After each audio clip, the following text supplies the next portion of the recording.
this video, I'll just go over a couple of updates and follow-ups. We've managed to come to a solution to solve the cable issue with the previous owners of our section. The cable was replaced by a qualified electrician and is now ready for the house to come. We finally managed to see the RFIs council had raised, and some of them were a bit random. Like, they couldn't recognize that the trenches we dug to move the services, with cables actually sticking out at the end of the trench, were just that, and they assumed it was erosion from all the rain we actually didn't have. They also questioned the layout of the septic field pipes, which had been designed to meet all the regulations, but in their opinion should be moved to a different area, essentially ruining any potential of a back garden for us. After talking to our septic system engineers, it was clear that this new regulation from council was causing a lot of issues and delays for rural new builds in similar ways to what we were experiencing.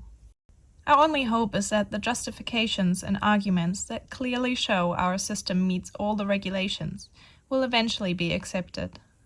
All we can do is shake our heads and cross our fingers in the meantime.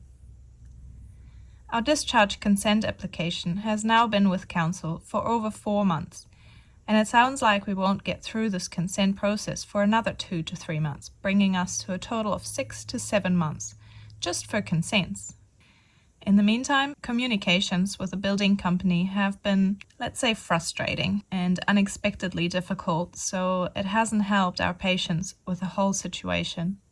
But we have nagged and hassled enough to finally make some progress, and the architect and engineer started working on getting everything ready to submit for building consent as soon as resource consent is granted.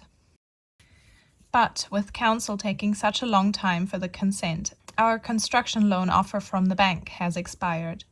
So we need to lodge a new loan application and can only hope with rising interest rates and financial uncertainty with the war between Russia and Ukraine, this won't be a problem.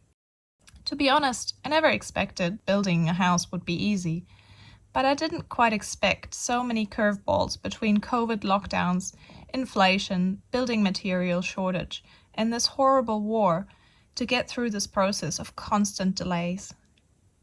We've now owned the section for an entire year. We've been living in a tiny house for over 3 months, and we're just trying to remain hopeful that maybe one day we'll actually have a house on our section.